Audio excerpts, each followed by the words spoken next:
하나님께서 우리 12월 31일 마지막 주일에 우리에게 주시는 말씀은 시편 107편 1절부터 9절까지의 말씀입니다. 여호와께 감사하라. 그는 선하시며 그 인자하심이 영원함이로다.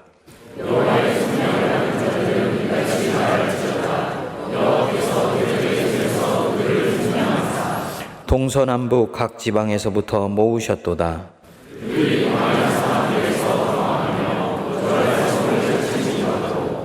줄이고 목이 말라 그들의 영혼이 그들 안에서 피곤하였도다.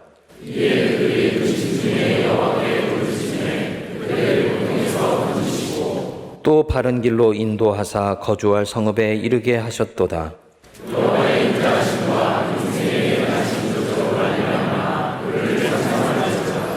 그가 사모하는 영혼에게 만족을 주시며 줄인 영혼에게 좋은 것으로 채워주심이로다. 아멘.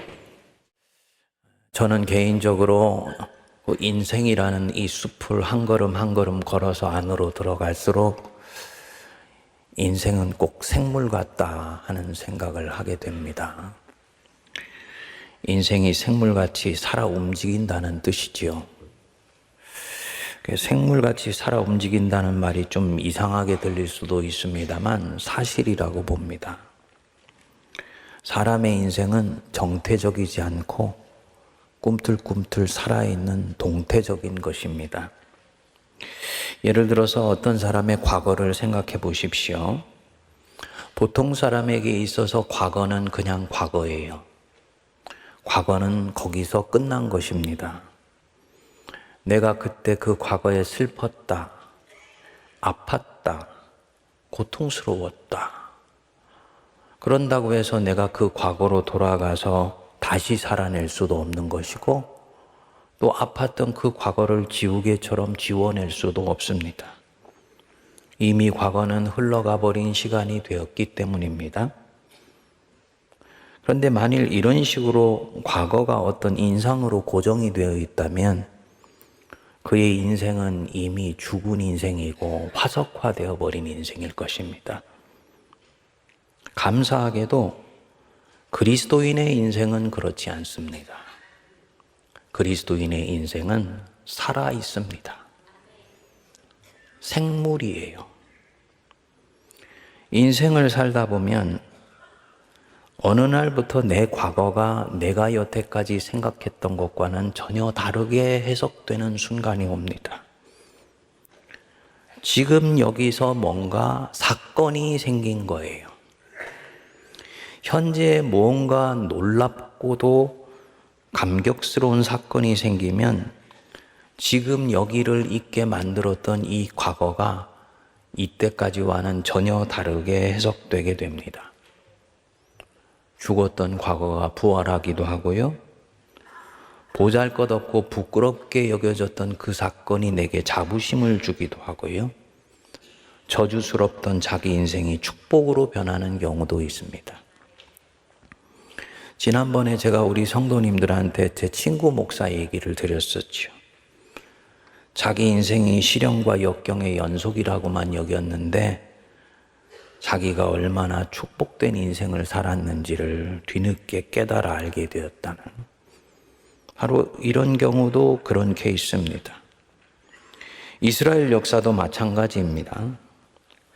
오늘 우리가 묵상하는 이 시편 107편은 이스라엘이 한 해를 마무리하면서 관례적으로 불렀던 노래라고 그럽니다. 한마디로 말하면 이스라엘 역사 전체에 대한 찬양시라고 말할 수 있습니다. 이스라엘의 역사 구비구비마다 역사의 주인 되시는 하나님이 어떻게 행하셨는지, 얼마나 크고 놀라운 일들을 그들의 역사 가운데서 행하셨는지를 찬양하고 감사하는 노래입니다. 하지만 객관적으로 보면, 다시 말씀드려서 이 물리적인 현실로 보면 이스라엘의 역사는 한 단일 민족의 역사 중에서는 가장 고난과 역경으로 점철된 역사입니다. 이스라엘의 이 고난사에 필적할 만한 역사가 있다면 우리 한민족의 역사 정도일 것입니다. 하나님이 택하신 민족이라고 하지만 실제 이 물리적 현실 속에서 살아간 이들을 보면 고난과 역경의 연속이었어요. 2000년 전에는 아예 나라를 통째로 뿌리 뽑혀버리고 2000년 동안을 나라 없이 전 세계를 헤매었습니다. 특정한 민족에게 미움을 받아서 100만 명이 독가스실에서 일순간에 거의 민족 말살 직전까지 갔어요. 그런데 이 이스라엘 민족은 이 반복되는 고난을 유일신 신앙으로 벼리고 승화시켜냅니다. 그래서 유대교 신앙을 만들어내고 거기서 기독교가 나오게 되는 것입니다. 시편 이 107편의 노래 전체 흐름을 보면 고난받은 민족의 노래라고 하기에는 구김살이나 주름살이 전혀 보이지를 않습니다. 노래는 철저히 하나님 중심으로 구성되어 있습니다. 1절을 한번 보시면 우리 같이 한번 읽어보겠습니다. 여호와께 감사하라. 그는 선하시며 그 인자하심이 영원함이로다. 시편이 총 5권으로 되어 있는데요. 이 5번째 책의 서론이자 결론이 바로 이 1절이에요. 이 5권 전체를 얽어내는 해석의 키가 바로 이 1절입니다. 하나님께 감사하라. 그는 선하시며 그 인자하심이 영원함이로다. 이스라엘 민족이 역사를 통해 경험한 하나님에 대한 결론입니다. 하나님이 어떤 분이냐? 누가 뭐래도 그분은 선하시며 인자하심이 영원하신 분이다. 여기서 이 중요한 단어가 인자라는 단어입니다. 하나님의 속성을 전형적으로 보여주는 단어인데 히브리어로는 헤세드라고 그러죠. 근데 영어로 아주 번역이 잘 돼 있어요. 헤세드, unfailing love, 실패하시지 않는 사랑. 장로님 기도한 말로 하면은 한결같으신 사랑이에요. 우리의 마음과 상태에 따라서 왔다 갔다 하시지 않는 사랑. 그리고 그 사랑이 하나님 자신의 사랑이기 때문에 절대로 실패하시는 일이 없다. 이 하나님은 그 인자하심이 영원한 분이다. 그래서 이 2절부터 끝절 43절까지가 하나님이 자신들의 역사를 어떻게 실패하시지 않는 사랑으로 이끌어 오셨는지를 노래하는 겁니다. 오늘 우리가 읽은 2절부터 9절까지는 이 출애굽 사건, 그리고 광야 생활, 가나안 전쟁, 또 가나안 땅에 입성해서의 정착 과정을 함축적으로 노래한 대목이에요. 하나님이 어떻게 놀라운 능력으로 자신들을 이 약속의 땅으로 이끌어내셨는가? 이거를 노래합니다. 그런데 이 역사의 현실 안으로 들어가 보면요, 이 이스라엘 사람들이 이 노래를 할 정도로 그렇게 아름다운 일만 있었던 것이 아니에요. 출애굽해서 나올 때 모세가 바로에게 대항한 것 때문에 이 바로가 아주 괘씸하게 여겼습니다. 그래서 이스라엘 민족에게 시키지 않았던 더 가혹한 노동을 시키게 되었어요. 이것을 본 이스라엘 민족이 이 모세에게 속이 상해가지고 원망과 불평을 쏟아내기도 했습니다. 광야로 들어가서도 우리가 이 광야에서 다 죽게 되었다. 애굽에 있을 때는 고기도 먹고 마늘도 먹었는데 이 광야에 와서는 먹을 것이 없지 않냐. 차라리 애굽으로 돌아가서 종노릇 하는 것이 좋겠다 하면서 자기들의 걸음을 후회하기도 했었습니다. 심지어는 12명의 정탐꾼이 가나안 땅을 정탐하고 와서는 우리는 메뚜기 같고 그 성에는 거대한 사람들이 살고 있더라. 이 얘기를 듣고는 온 민족이 밤새 통곡을 했어요. 가나안 땅 가면 다 죽게 되었는데 지금 이 걸음이 무슨 소용이 있냐는 것이죠. 하나님이 결국은 이 광야 1세대는 다 광야에서 죽게 하시고, 그리고 2세대가 결국은 약속의 땅을 들어갑니다. 무슨 얘기냐면 이 이스라엘 백성들의 이 물리적인 현실 안에는 상처와 아픔, 기쁨과 눈물, 고난과 환희가 뒤범벅되어 있다라는 말입니다. 그랬었는데 먼 시일이 지나서 감정의 먼지가 다 가라앉고 나서 자신들을 하나님이 얼마나 사랑해 주셨는지 그 의미가 선명하게 드러나게 되니까 하나님이 자신들을 이끌어 오신 흔적만이 선연하게 남게 되는 것입니다. 그래서 이들이 노래하는 거예요. 여호와께 감사하라. 그는 선하시며 그 인자하심이 영원함이로다. 묵상해 보면 한 사람의 인생을 해석하는데도 그대로 적용되는 것 같아요. 우리는 물리적인 현실 한복판에 있을 때는 그 순간이 정말 무엇을 뜻하는지, 지금 내 인생에 어떤 일이 일어나고 있는 것인지를 정확하게 잘 모릅니다. 그래서 힘들면 짜증내고 고통스러우면 불평하고 원하는 대로 일이 풀리지 않으면 원망해요. 표면적으로는 그렇게 안 할지라도 내면 깊숙한 곳에는 드러내지는 않지만 하나님에 대한 원망과 서운함들이 막 깔려있는 경우들도 있어요. 광야에 있었던 이스라엘 민족과 아주 유사하지요.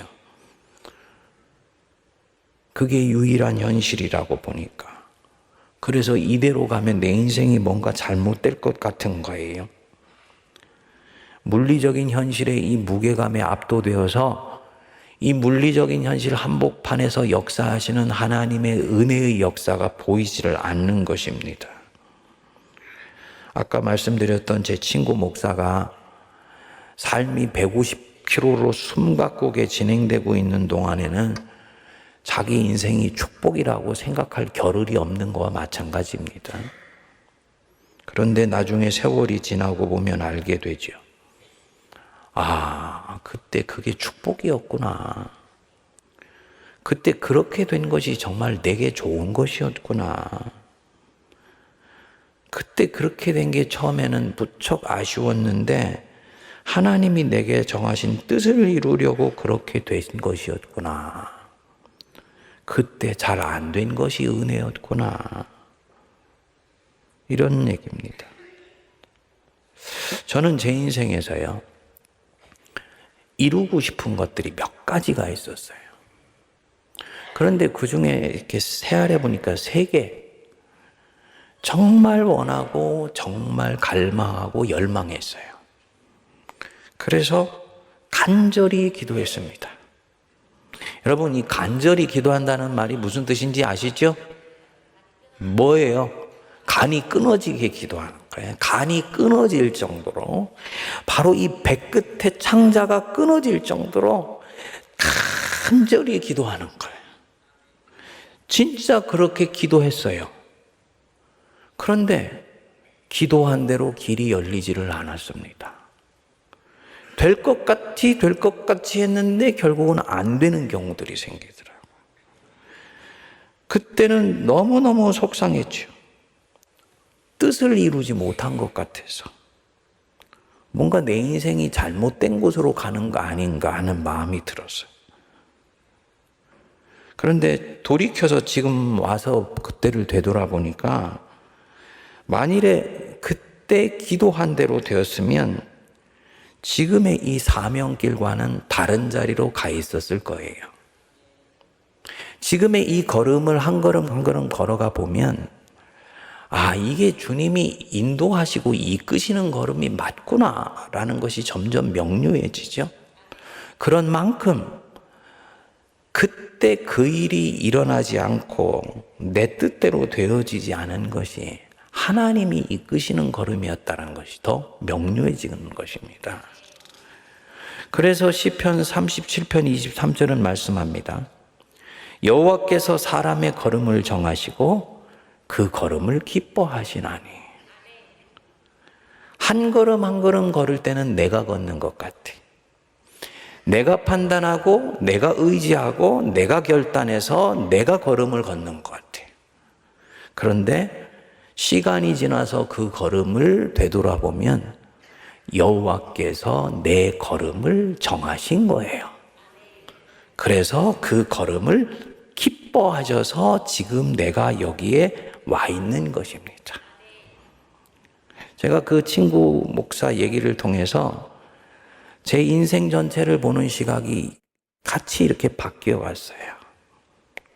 아, 하나님은 인자하심이 영원하신 분이시구나.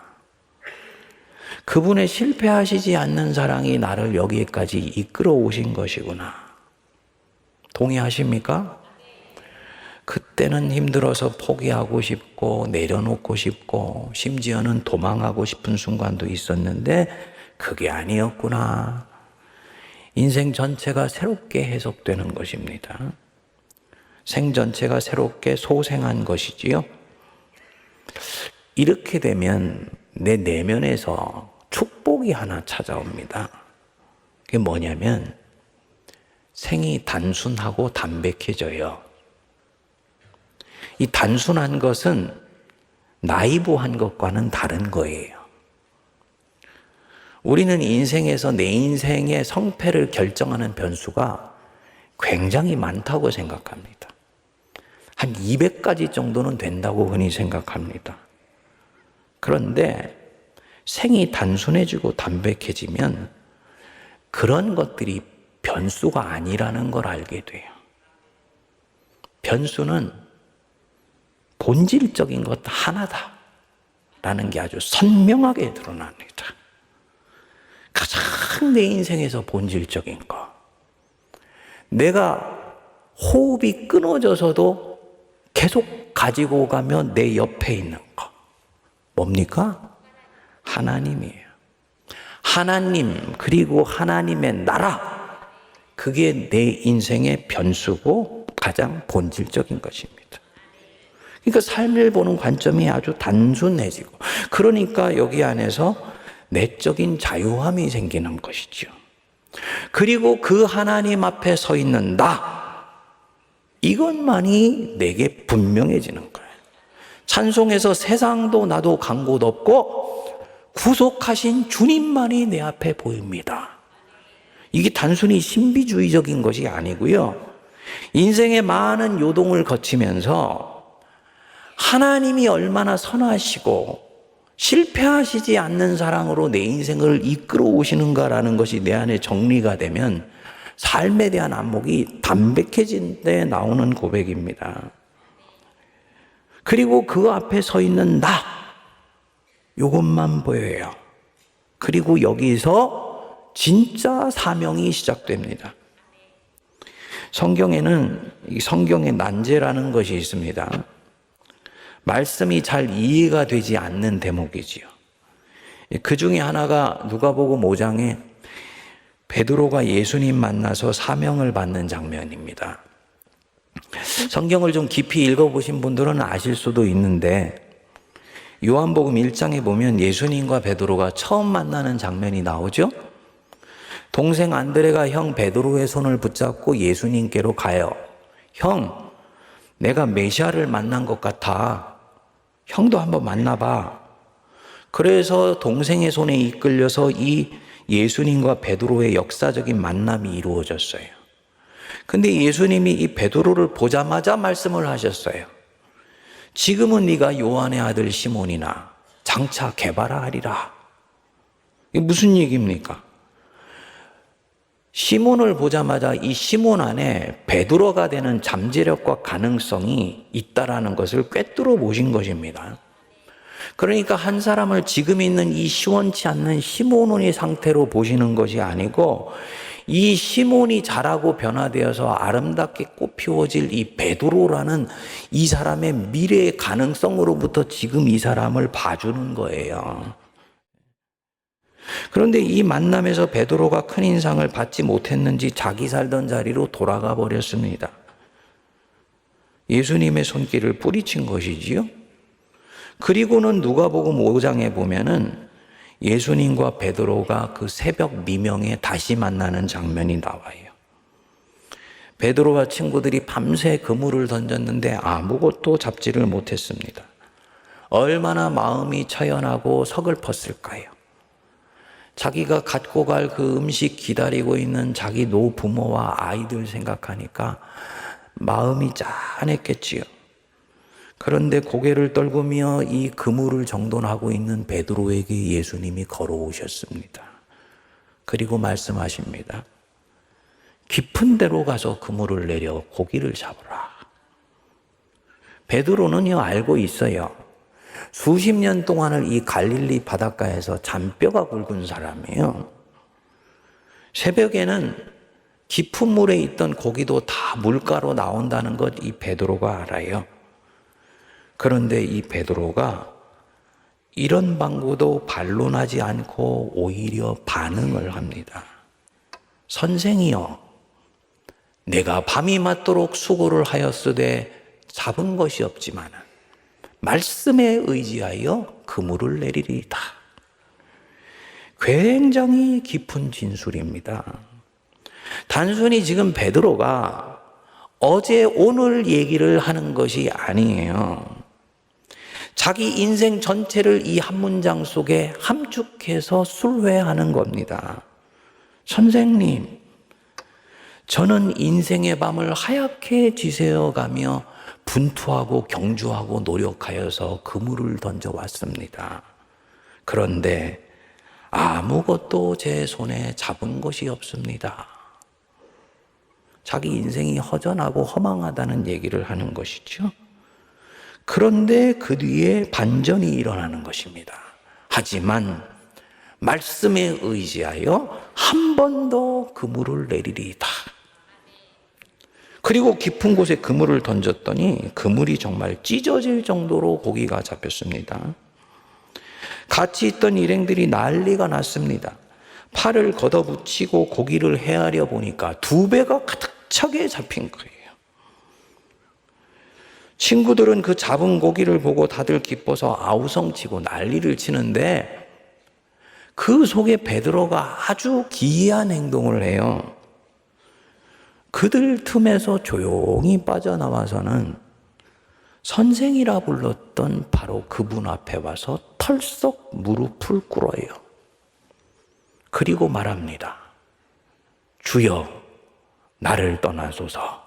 나는 죄인으로소이다. 왜 그토록 갈급해하고 손에 쥐기 원했던 것을 손에 넣었는데 주님, 나를 떠나십시오. 그럴까? 복음서에 보면은 이 군중들, 대중들은요, 예수님에 대해서 처음에는 시큰둥했습니다. 근데 이분이 메시아라는 것을 알고는요, 예수님께 바짝 달려들었어요. 물고기 2마리와 보리떡 5개로 5,000명을 광야에서 먹이는 걸 알고는요, 예수님께 바짝 붙습니다. 그래서 예수님을 임금 삼으려고 했어요. 그때부터 예수님을 졸졸졸 쫓아다녀요. 근데 이 베드로는 예수님이 메시아라는 것을 알고는 자기를 떠나라는 거예요. 자기는 죄인이니까. 무슨 뜻이냐? 자기 같은 사람, 인생에 잡은 것이 없다고 투념대면서 고개나 떨구고 있는 나 같은 사람, 메시아 대신 당신 앞에, 당신의 존전 앞에 나를 둘 수가 없습니다. 그 뜻입니다. 담임 목사가 이제 성도들이랑 한 번씩 식사를 한다든지 그러면요, 세문안교회 처음 오신 우리 성도님들이 거의 이구동성으로 하시는 말씀이 있어요. 목사님, 담임 목사님하고 이렇게 식사를 하게 돼서 참 영광입니다. 반응이 없는 건 뭘 얘기를 하는 겁니까? 전혀 영광이라고 생각하지 않나요? 새 가족들은 영광이라고 생각해요. 근데 그 말을 곱씹어 보면요, 굉장히 의미가 있는 말이에요. 세문안교회 담임 목사님이신 목사님, 거룩하고 경건하고 큰일 하시는 목사님을 나 같은 사람이 식사 대접을 할 수 있어서 참 영광이다, 이 얘기예요. 그렇죠? 동의하지 않는다는 말이에요. 이제부터가 중요해요. 네. 만일에 하나님을 내가 모시고 식사를 하면요, 하늘의 하늘도 담을 수 없는 하나님이 내 앞에 계셔서 나와 동행하시고 나를 살펴주시고 나를 실패하시지 않는 사랑으로 내 속에 함께 해주신다면요. 이거는 영광의 영광의 영광의 영광보다도 더한 영광이에요. 베드로가 지금 그 하나님 앞에 자기가 있다는 걸 알게 된 거예요.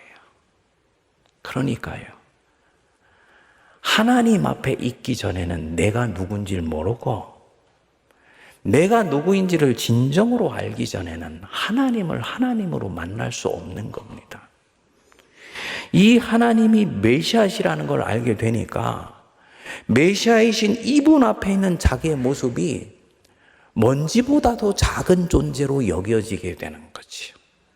동의하십니까?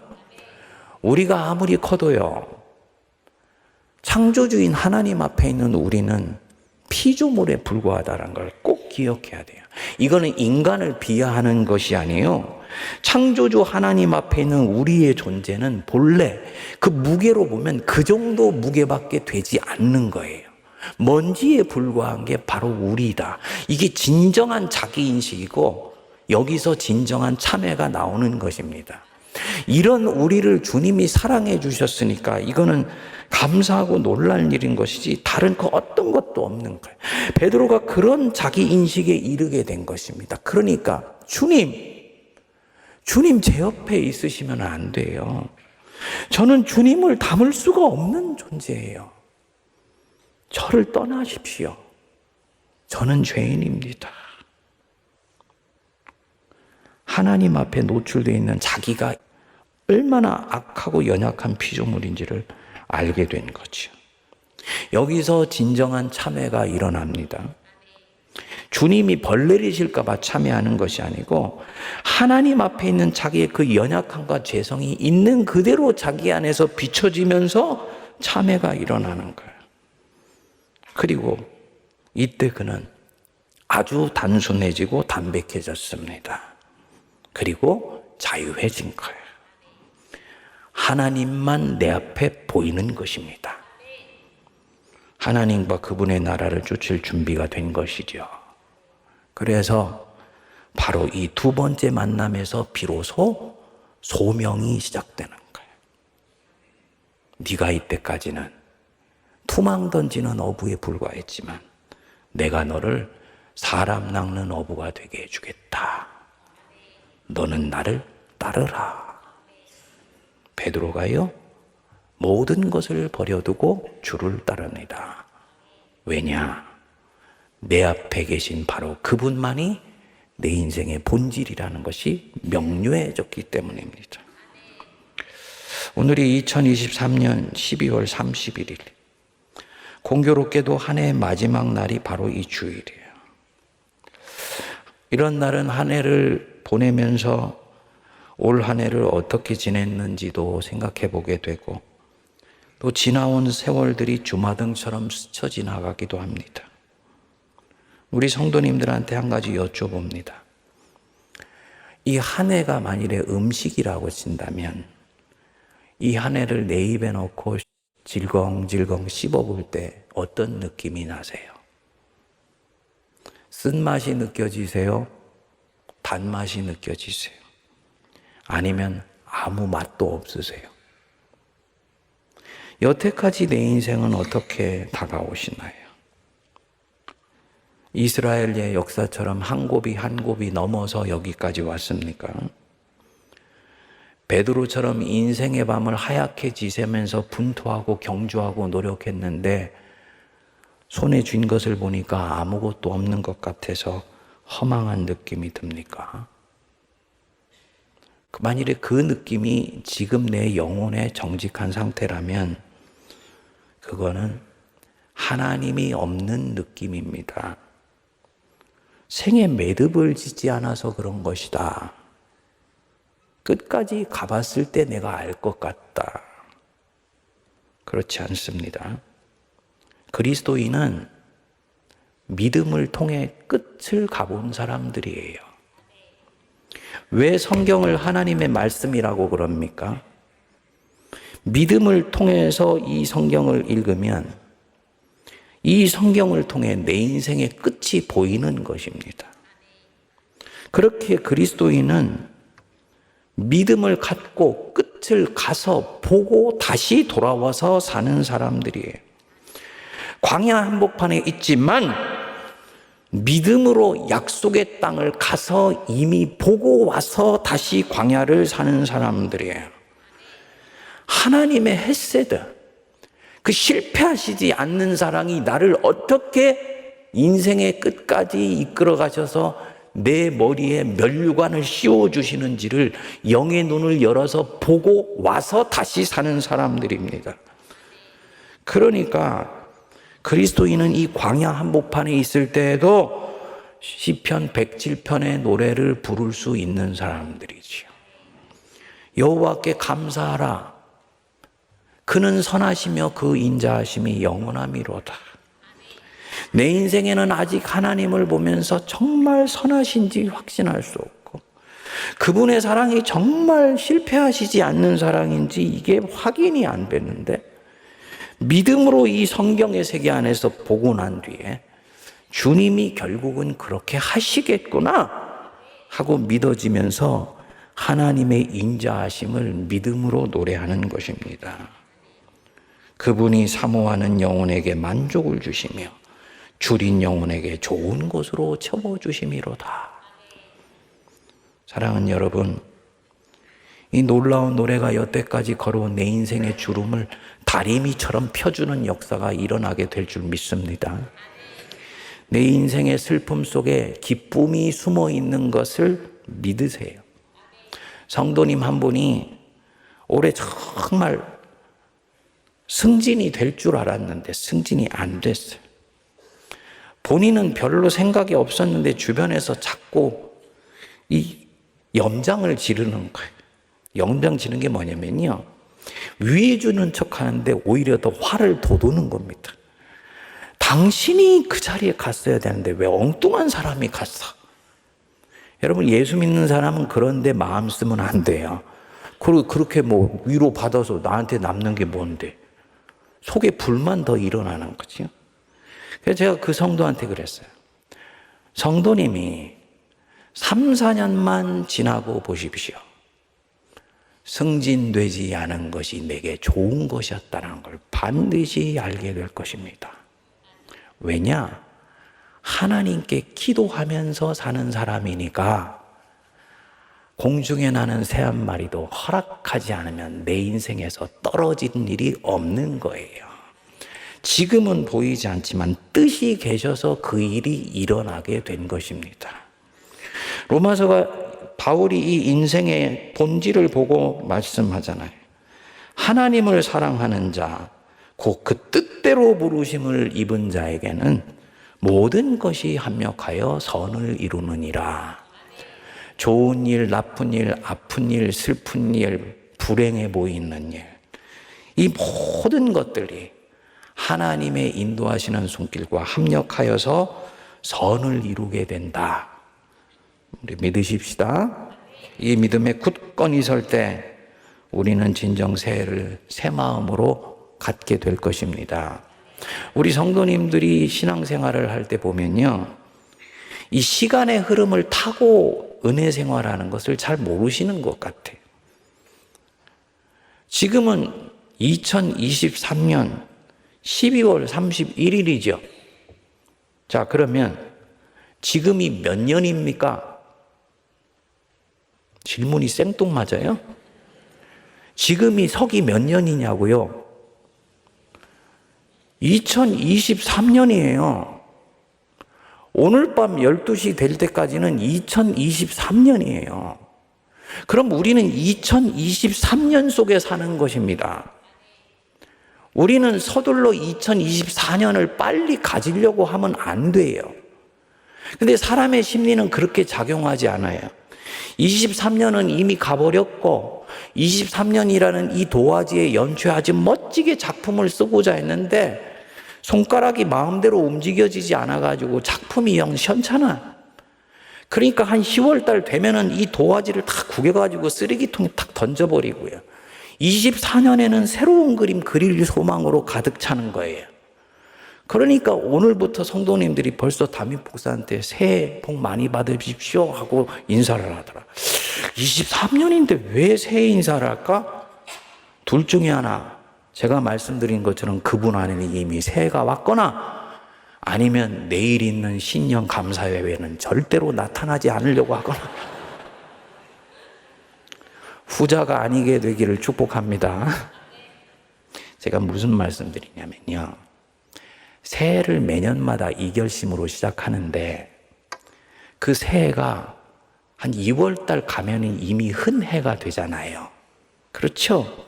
왜 그렇습니까? 전해를 망쳐버리게 만들고 도화지를 내 뜻대로 그림 그리지게 못하게 만들었던 내 안에 쓴뿌리는 여전히 새해가 되어서도 역사합니다. 그거 정리하고 뽑아내고 회개하고 참회하지 않으면 올해 나를 괴롭혔던 그 문제는 내년에도 동일하게 나를 괴롭히게 돼요. 그러니까 남은 이 시간에 내가 할 부분들이 뭐냐? 명료해지죠. 주님, 23년에 제가 지었던 허물 내려놓게 하시고 약했던 믿음들 강하게 해주시고 23년에 이 쓴뿌리가 내년에 발목 붙잡지 못하도록 은혜 내려주십시오. 기도하고 정리하고 났을 때 자연히 24년에는 새 마음으로 새해가 시작되는 것입니다.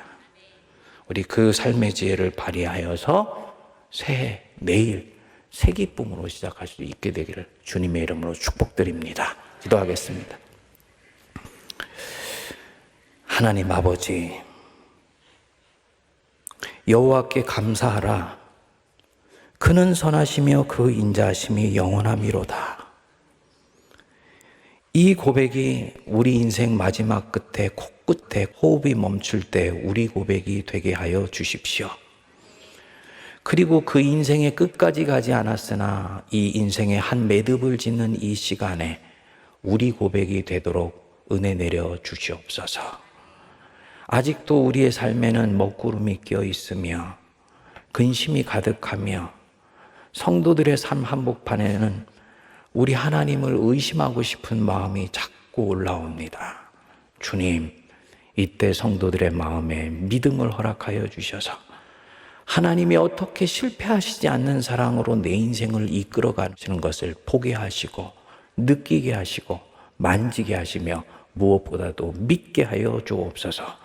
그래서 오늘 이 순간에 주는 선하시며 그 인자심이 영원하다 하는 이 고백이 내일의 소망찬 하루를 열어가는 생명의 키가 되게 하여 주옵소서. 예수님 이름으로 기도하옵나이다. 아멘.